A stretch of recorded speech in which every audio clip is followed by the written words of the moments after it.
নমস্কার, আমি অর্ণব। আচ্ছা বলুন তো, আমরা কোথাও বেড়াতে গেলে কোনো না কোনো হোটেলে খেতে চলে যাই, কিন্তু আমরা সেই হোটেলেই বেশি যাওয়ার পছন্দ করি যেখানে রান্নাবান্না খুবই ভালো হয়। আর রাঁধুনি বামন ঠাকুর যদি ভালো হয় তো তার বলার জো নেই। ঠিক এইরকমই একটা হোটেলের গল্প নিয়ে আমি চলে এসেছি। আজকের গল্প হলো বিভূতিভূষণ বন্দ্যোপাধ্যায়ের কলমে আদর্শ হিন্দু হোটেল।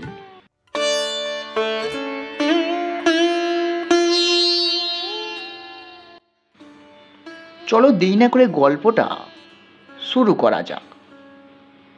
রানাঘাটের রেলবাজারে বেচু চক্রবর্তীর হোটেল যে রানাঘাটের আদি ও অকৃত্রিম হিন্দু হোটেল, এ কথা হোটেলের সামনে বড় বড় অক্ষরে লেখা না থাকিলেও অনেকেই তা জানে।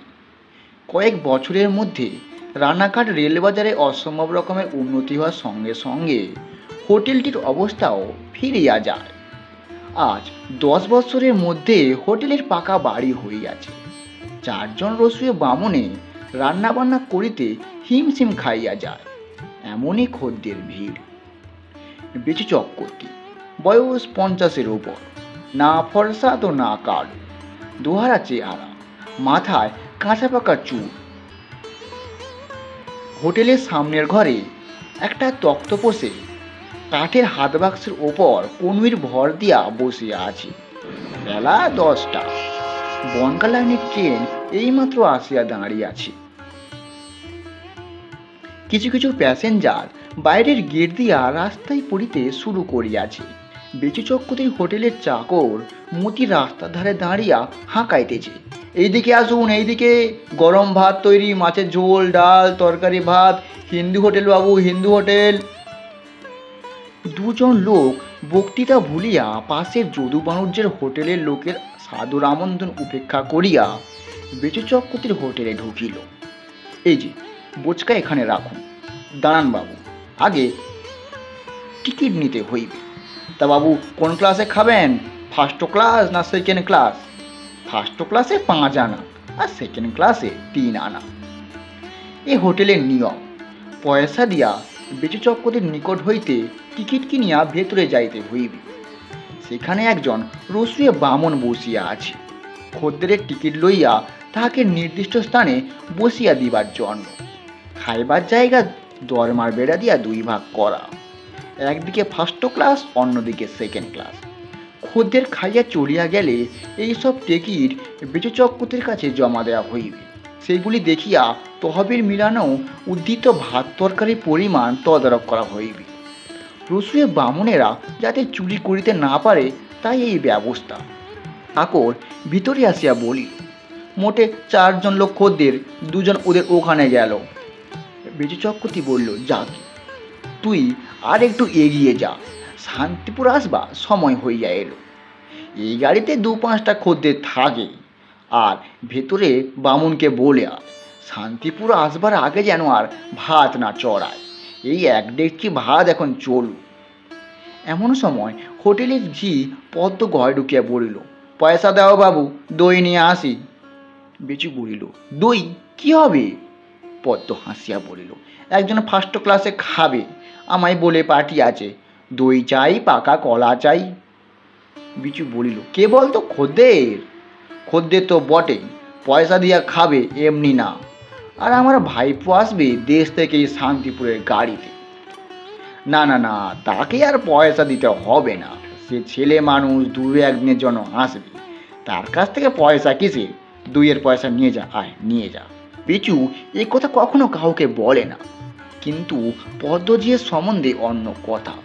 পদ্মজি এই হোটেলে যা বলে তাই হয়, সেজন্য দুষ্টু লোকে নানা রকম মন্দ কথা বলে, কিন্তু সেসব কথায় কান দিতে গেলে চলে না।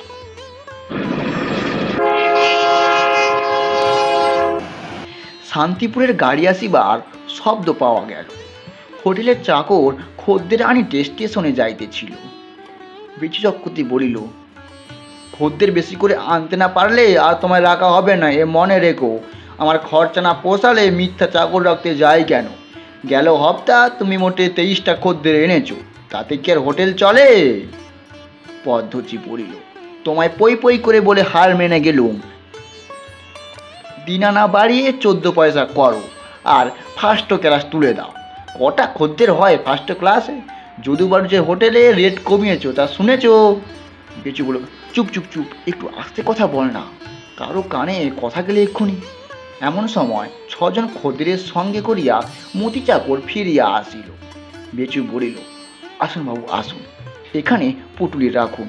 তা বাবু কোন ক্লাসে খাবেন, 5 আনা 3 আনা? একজন বলিল, তোমার সেই বামন ঠাকুরটি আছে তো, তারাতেই রান্না খেতে এলাম, আমরা সেবার খেয়ে গিয়ে ভুলতে পারিনি। মাংস হবে?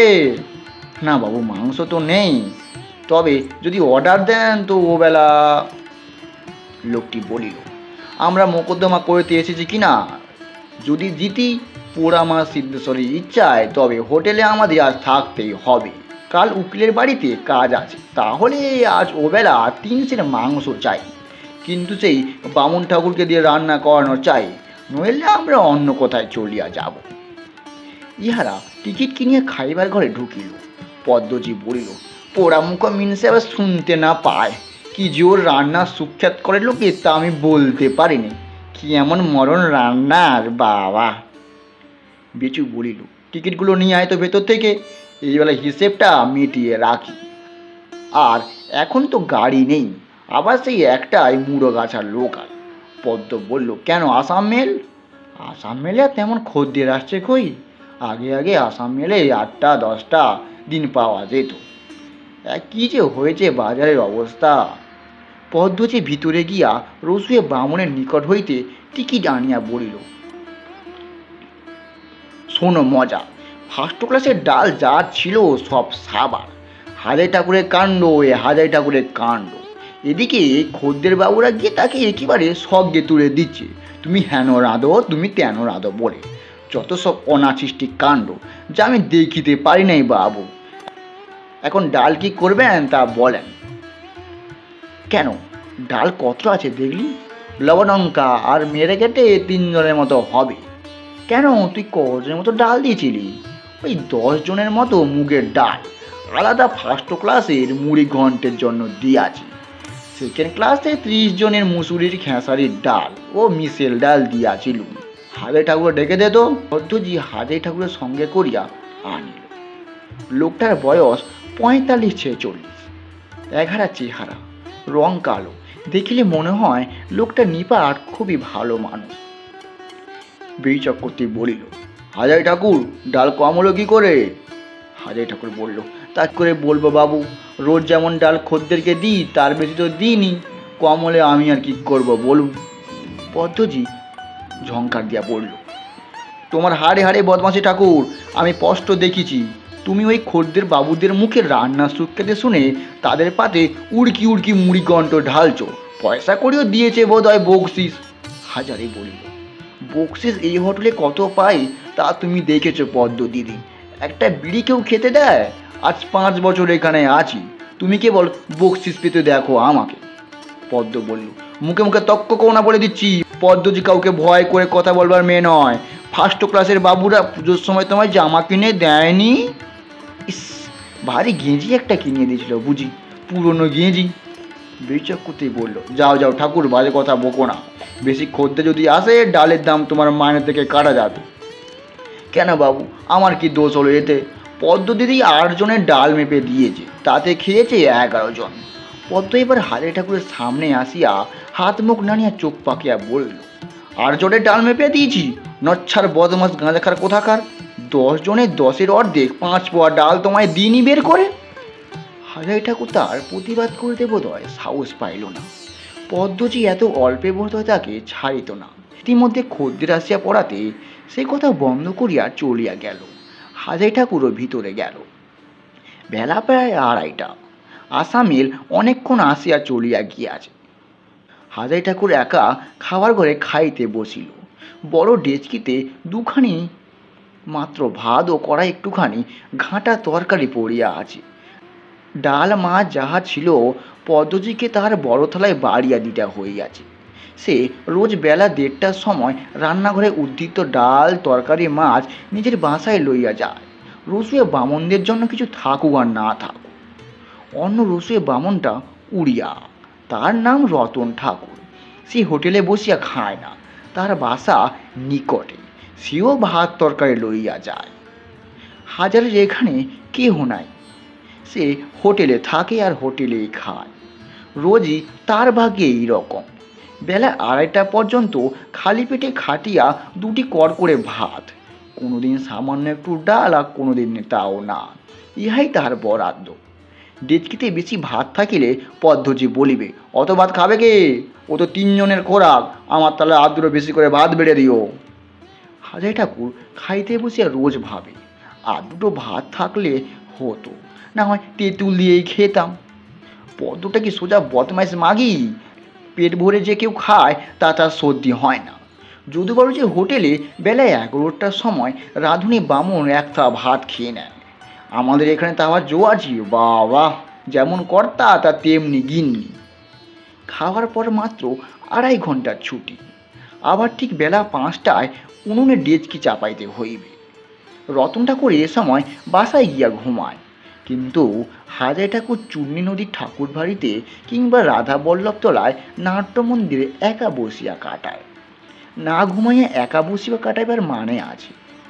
হাজারি ঠাকুরের এ সময় হইতে ভাবিবার সময়, এছাড়া আর নির্জনে ভাবিবার অবসর পাওয়া যায় না। সন্ধ্যে 7টা পর্যন্ত রান্নার কাজে ব্যস্ত থাকিতে হয়। রাত 11টা পর্যন্ত খদ্দেরদের পরিবেশন, রাত 12টা পর্যন্ত নিজেদের খাওয়া দাওয়া, তারপর কর্তার কাছে চাল ডালে হিসেব মেটানো। রাত 1টার এদিকে শুইবার অবসর পাওয়া যায় না। 2 দণ্ড একা বসিয়া ভাবিবার সময়ও নাই। চূর্ণী নদীর ধারে জায়গাটা বেশ ভালো, ওপারে শান্তিপুরে যাইবার কাঁচা সড়ক, খেয়া নৌকায় লোকজনও পারাপার হইতেছে।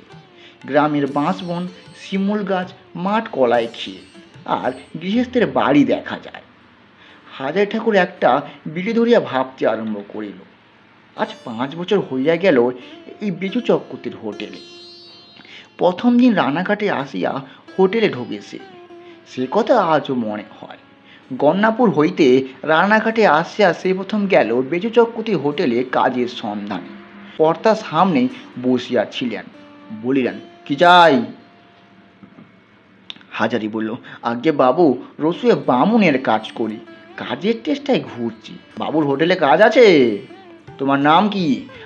আগে হাজারি দেব শর্মা, উপাধি চক্রবর্তী। এইভাবে নাম বলিতে হাজারির পিতা ঠাকুর তাহাকে শিখিয়া দিয়াছিলেন।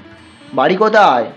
গন্নাপুর স্টেশনে নেমে যেতে হবে এলোসালা গ্রামে। রাঁধতে জানো? বাবু, একদিন রাঁধিয়ে দেখুন, মাংস মাছ যা দেবেন সবই পারবো। আচ্ছা, তবে শোনো, এখানে 3 দিন এমনি রাঁধতে হবে, তারপর 7 টাকা মাইনে দেবো আর খেতে পাবে। রাজি থেকে তো এখনই কাজে লেগে যাও। সেই হইতে আজ পর্যন্ত 7 টাকার 1 পয়সাও মাইনা বাড়ে নাই তার, অথচ খদ্দের বাবুরা সকলেই তার রান্নার সুখ্যাতি করে।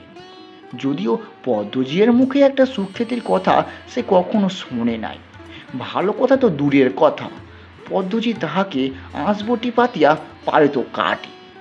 গরিব লোক, এ বাজারে চাকুরি ছাড়িয়া দিয়ে যাইবে বা কোথায়, তাহার জন্য সে তো ভাবে না।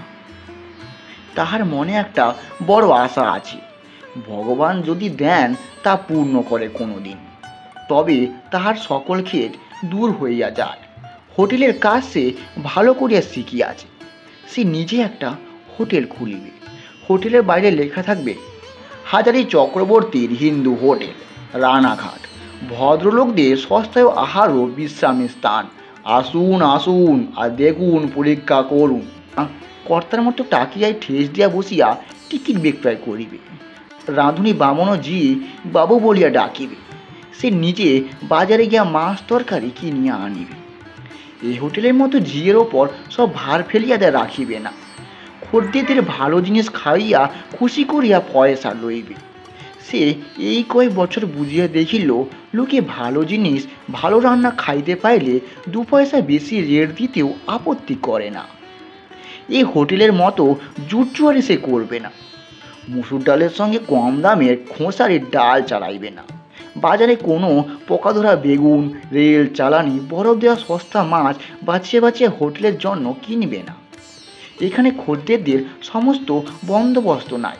যাহারা নিতান্ত বিশ্রাম করিতে চায়, কর্তার গদিতে বসিয়া একটা আত্রা বিড়িও খায়, কিন্তু তাহার মনে হয় বিশ্রামের ভালো ব্যবস্থা থাকিলে সেই হোটেলে লোক বেশি আসিবে। অনেকেই খাইয়ার পর একটু গড়াইয়া লইতে চায়। সে তার হোটেলে একটা আলাদা ঘর রাখিবে সেই খুচরো খরিদ্দেরদের বিশ্রামের জন্য। সেখানে তক্তপোষের ওপর শতরঞ্জীয় চাদর পাতা এবং বালিশও থাকবে। সেখানে তামাক খাইবার বন্দোবস্ত থাকবে।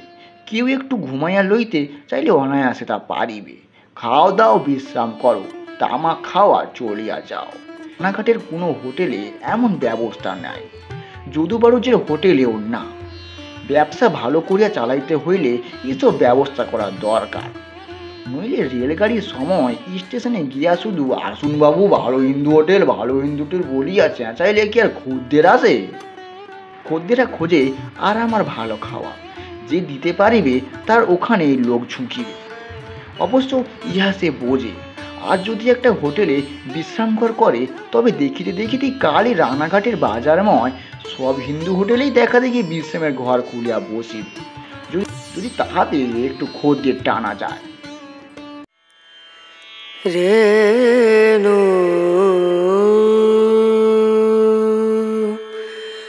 রেণা রে